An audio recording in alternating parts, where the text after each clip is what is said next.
ये कोई सेल्फी नहीं है। जिन कार्यकर्ताओं ने और जिन नेताओं ने बूथ पर पार्टी को जिताने का काम किया, जिन कार्यकर्ताओं ने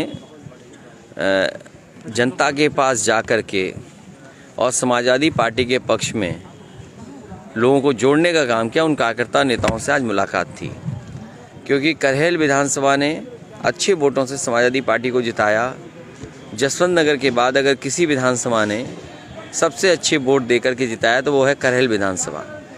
और केवल अभी लोकसभा में नहीं, इससे पहले भी जब चुनाव था उस समय भी आम चुनाव में बड़े बड़े नेता भारतीय जनता पार्टी के आए थे और बड़ी बड़ी बातें करके गए थे। उसके बाद भी जनता ने समाजवादी पार्टी की मदद की। भारतीय जनता पार्टी बात करने में तो है बहुत आगे, इनकी बड़ी बड़ी बातें हैं, लेकिन जब सच्चाई ज़मीन पर देखते हैं तो शून्य दिखाई देता है। जो घोषणा भारतीय जनता पार्टी ने की, आज भारतीय जनता पार्टी को आकलन करना चाहिए कि दिल्ली और लखनऊ की सरकार ने क्या उन वादों को पूरा किया है।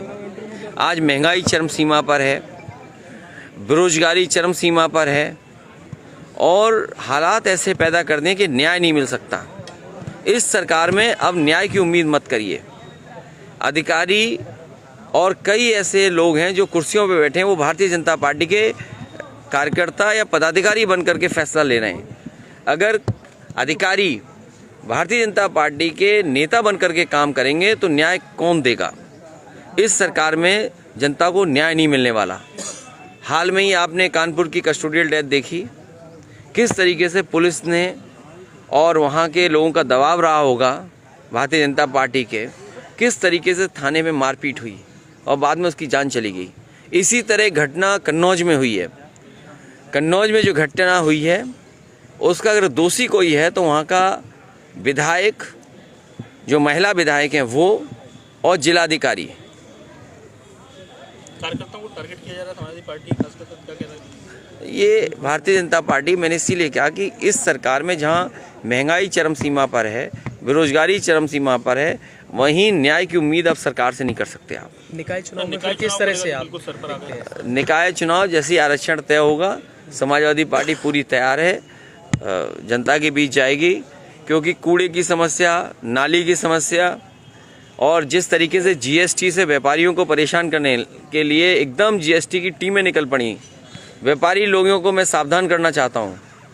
ये केवल चुनाव के लिए इन्होंने छापे रोके हैं। चुनाव के बाद आप देखना सबसे ज़्यादा छापे व्यापारियों पे पड़ने जा रहे हैं। क्या लग रहा है सर, आज खजांची को बुलाया और आपने ट्वीट भी किया कि हर रंग से प्यार है। ये हर रंग देखिए, मतलब क्या है? ये मैंने नहीं खजांची को बुलाया, खजांची अपने आप आया। और खजांची का जो पहनावा था वो रंग आप समझ सकते हो, बहस में है रंग, उस रंग पे बहुत बहस हो रही है। हालांकि ऐसी बात मैं नहीं कहूँगा, आप खुद चीज़ें जानते हो। भारतीय जनता पार्टी ध्यान हटाने के लिए और जब नाकाम हो जाती है तो ध्यान भटकाने के लिए इस तरह की बहस छेड़ती है। उसमें हमारे मीडिया साथी भी शामिल हो जाते हैं। कौन सा रंग, हर रंग का एक अपना अलग महत्व है। अगर इस रंग का महत्व है तो कोई ऐसा नहीं है जो सम्मान न करता हो रंग का, लेकिन केवल टारगेट इसलिए करना कि वो किसी एक धर्म से जुड़े एक्टर हैं या धर्म से जुड़े लोग हैं, ये भारतीय जनता पार्टी की सोची समझी रणनीति है, षड्यंत्र है और हर आदमी जानता है। देखिए, जब बीजेपी एक्सपोज हो जाए, बीजेपी की ये स्ट्रेटजी एक्सपोज हो गई है, अब बीजेपी कोई नई स्ट्रेटजी लानी चाहिए। रंग है, जाति है, धर्म है, ये सब स्ट्रेटजी उनकी ख़त्म हो चुकी है। जनता निराश हो गई है। जनता चाहती है महंगाई का कोई रास्ता निकले, कैसे महंगाई कम हो, बेरोजगारी कैसे दूर हो और हमारा प्रदेश और देश कैसे आगे बढ़े। ये तमाम लोग विदेश यात्रा पे गए हैं। मुझे उम्मीद है जब ये मंत्री विदेश यात्रा से लौटेंगे तो अपनी रिपोर्ट ये विधानसभा में टेबल करेंगे।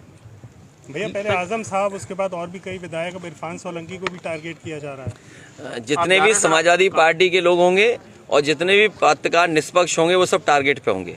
लेकिन जिस प्रकार से निवेश हो रहा उत्तर प्रदेश में, सरकार खूब बड़ा चढ़ाकर प्रचार कर रही है। ग्लोबल समिट फरवरी में, मैंने इसीलिए आपसे कहा कि जितने भी मंत्री और सरकार के लोग गए हैं, ये बुलाने गए हैं लोगों को, उद्योगपतियों को न्योता देने गए हैं, MOU साइन हो रहे हैं। और आप पत्रकार साथी हैं, बुद्धिजीवी हैं, इससे पहले भी कई एक्सरसाइज ऐसी हुई हैं लखनऊ में कार्यक्रम हुए, दिल्ली में हुए, डिफेंस एक्सपो लगा, बड़े बड़े उद्योगपति बुलाए गए, एमओयू हुए। मैं ये जानना चाहता हूँ कि जो पहले एमओयू हुए वो कितने ज़मीन पर उतरे, और जो एमओयू भारत सरकार से हुए वो ज़मीन पर उत्तर प्रदेश में कितने उतरे। 1 डिस्ट्रिक्ट 1 प्रोडक्ट, भाई 1 डिस्ट्रिक्ट 1 प्रोडक्ट कौन चला रहा था? भारतीय जनता पार्टी चला रही थी। भारतीय जनता पार्टी की सरकार ये बताए मैनपुरी की तम्बाकू है, ये 1 प्रोडक्ट है मैनपुरी का, बताओ तम्बाकू के लिए क्या किया इन्होंने? या और बड़े प्रोजेक्ट चल रहे थे उनके लिए क्या किया काम? अगर मैनपुरी में 1 डिस्ट्रिक्ट 1 प्रोडक्ट में ये बताएं कितना बजट दिया है, इटावा में 1 डिस्ट्रिक्ट 1 प्रोडक्ट में कितना बजट दिया है, फिरोजाबाद है 1 डिस्ट्रिक्ट 1 प्रोडक्ट में कितना इन्होंने बजट दिया है, और फिर जो पहले से इन्वेस्टमेंट मीट हो चुकी हैं उन इन्वेस्टमेंट मीट के माध्यम से किस ज़िले में क्या आया है, कितना पैसा इन्वेस्ट हुआ, ये सरकार क्यों छिपा रही है, बता क्यों नहीं रही? ठीक। चाचा शिवपाल जी को सर क्या अरे अब क्या बता रहे हो, वो तो चाचा साथ आ गए, अब क्या बोल रहे हो कुछ जिम्मेदारी आप देने वाले थे? हाँ पूछिए कोई जानकारी वाला इंटेलिजेंट सवाल। अरुण राजभर ने अभी थोड़ी देर पहले ये बोला है कि ओबीसी आरक्षण को 52% किया जाना चाहिए। देखिए आप इस चक्कर मत पड़ो। बीजेपी और बीजेपी के लिए कौन काम कर रहा है? बीजेपी कभी भी संविधान के पक्ष में नहीं है। बीजेपी बाबा साहब भीमराव अम्बेडकर जी के माध्यम से जो हमें अधिकार मिले उसके पक्ष में नहीं है। अभी महंगाई चरम सीमा पर है, आपकी बेरोजगारी चरम सीमा पर है, अभी न्याय नहीं मिल रहा है, और देखना बहुत दिनों बाद आपके वोट डालने का अधिकार भी छीन लेंगे। क्या रामपुर में आपने नहीं देखा? क्या मैनपुरी में आपने नहीं देखा कि कितनी फौज लगाई गई थी? लेकिन हम बधाई देना चाहते हैं जनता को और अपने प्रेस के साथियों को जिन्होंने समय समय पर सरकार के खिलाफ और सच्ची खबरें दिखाई। कल मुख्यमंत्री जी ने नियुक्ति पत्र बांटे हैं यूपीपीसीएस के कर्मियों को, जो नियुक्त अधिकारी हैं उनको, लेकिन उन्होंने एक सवाल खड़ा किया कि आपकी सरकार में जो चेयरमैन थे उन्होंने बदनाम कर दिया था, लेकिन आज ऐसा नहीं है। जो आयोग गठित है वो समाजवादी सरकार के समय का आयोग गठित है। बहुत सारी नौकरियां जो समाजवादी सरकार में निकली थी वो अभी भी आयोग पूरी नहीं कर पाया है, और मुझे तो कई बार ऐसा लगता है कि जो नौकरी मिलनी चाहिए नौजवान को वो सरकार जानबूझ के नहीं देना चाहती है। और कल तो मैं टीवी पर और कई जगह दे रहा था कि रोजगार की क्रांति आने वाली है। इससे बड़ा झूठ और क्या सकता है बीजेपी वालों का कि रोजगार की क्रांति। मुझे याद है फर्रुखाबाद में अभी अग्निवीर की भर्ती हुई थी, 1,26,000 लोगों ने फॉर्म भरा, मात्र मुझे लगता 200 नौजवानों को भी नौकरी नहीं मिली। अगर 1,26,000 फौज के लोग नौकरी भरेंगे और 200 की भी नौकरी नहीं मिलेगी तो कितना रोजगार चाहिए हमें भारत को?